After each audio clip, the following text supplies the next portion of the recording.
Milkaa'ina hojii misooma sululaa akka naannoo Oromiyaatti godinaalee Harargeetti mul'ate babal'isuuf hojii hojjetamaa jiruun qonnaan bultoonni godina Harargee lixaa qonnaan bultoota godina Shawaa lixaatiif muuxannoo qoodaniiru. Qonnaan bultoonni godina Shawaa lixaa aanaa dandii muuxannoo hojii misooma sululaa qonnaan bultoonni godina Harargee lixaa isaaniif qoodanirra hubannoo kanaan dura qaban caala akka isaaniif cimse kaasan. Hamma hidhaa kana nu barsiisanii nutumtuu hamma muuxannoo gaarii irraa fudhachaa jirra. Gara boodaa immoo deemnee nutu isaan irraa muuxannoo fudhannee lafa keenya daangaa keenya hidhachaa jirra jennee baay'ee itti gammadaa jirra. Warra Harargee daangaa keessan eeggadhaa baa hojjedhaa misooma sin barsiifna misooma nurraa baradhaa akka nuti hojjannutti hojjedhaadhanii nu tamaarsisa. Gara fuulduraa immoo maaltu gochuu jirra yoo jettan kanarraa fudhannee timirtii kanarraa fudhannee biyya keenya misoomsinee lafa kana akkuma isaaniitti hidha kana hiinee biyya keenya misoomsuuf tattaafachaa jirra. Qonnaan bultoonni godina Harargee lixaa hojii misooma sululaatiin muuxannoo qaban qonnaan bultoota godina Shawaa lixaa aanaa dandiitiif qoodanis qonnaan bultoonni aanaa dandii haala gaariin muuxannoo akka isaanirraa fudhatan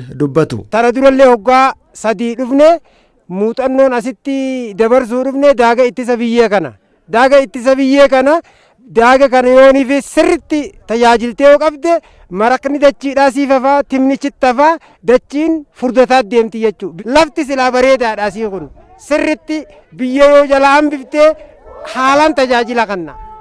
Amma immoo uummanni keenya waan fudhataa jiruuf sirritti ammaan tana warri biyyaa daaga ka'ee jira muuxannoo fudhatanii jiran jeetiin itti amane. Ganaa amma isaan daaga kana laallatanii bakka hoggaadhaan ammas bishaan bareeda kana waan asii qabaniif akka bishaan kun hin banne bishaan kun kan uummata Oromoo guutuuti addunyaa guutuuti kan akka inni hin banne daaga kana baay'ee nu hidhanii irraa illee mallee bishaan illee hoggaa as keessatti horofni galaanchiis irraa akka nu darban ni dhaamna. Gara fuulduraatti muuxannoo qonnaan bultoonni godina Harargee lixaa isaaniif qoodan kana caalatti babal'isuun akka hojjetan ibsuun qonnaan bultoota godina Harargee lixaa muuxannoo isaaniif qoodan galatoonfataniiru. Qonnaan bultoonni aanaa dandii. Uummanni Harargee baay'ee gaariidha.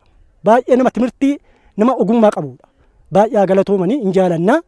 Baay'ee hojiin isaanii dabulii 10 dhufanii asirratti hirmaatanii amma kana lafa kana daangaa kana hidhanii uummata keenyaaf timirtii kennuuf baay'ee isaan jaalladhaa galatoomanii jedhan. Jabaannee hojjannee na hojjaa keenya hargaan Harargee nuu fidanii otoo muuxannoo hojjannu isaan jalaa muuxannoo fudhannee akka biyya keenya biyya biraan dhaqne akka nuti haadholii yoo duune ilmoo keenyatti darbu biyyoon kun jennee mootummichi nu hojjachiise mootummichi isaa galatoomuun. Gootonni misoomaa godina Harargee lixaa muuxannoo hojii misooma sululaa kanaa akka dabarsaniif yoo gara godina Shawaa lixaatti waamaman gammachuun dhufanii uummata godina kanaaf muuxannoo dabarsanii jedhan hoogganaan biiroo qonnaa Oromiyaa obbo Geetuu Gammachuu. Harargeen gaafa garanatti muuxannoo akka dabarsu waamnu gammadee dhufe dirqamaan hin dhufne gammadee harka rukutee dhaqnee taroo sana baraarraa akka Harammayaa baraarritti dhufe jechuudha.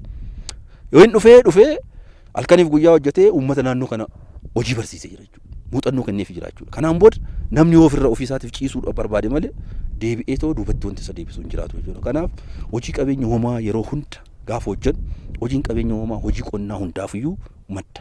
Muuxannoo kana babal'isuun namni dachee kanarra jiraatu naannoo isaa kunuunfachuu fi eeggachuun irra jiraataas dhaaman obbo Geetuun. Envaayiromentii kana keessa namni jiraatu hundi isaatiyyuu envaayiromentii isaa tikfachuun eeggachuun biyyoosaa eeggachuun biyyasaa eeggachuun dirqama isaa ta'a jechuudha.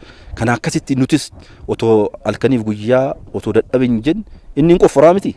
Nuti immoo waan isa fayyadu itti himuun maaliif nu dadhabsiisa. Kanaaf kana baay'ee namni keenya cimeetoo deemtu irra jiraata jechuudha wal qabate.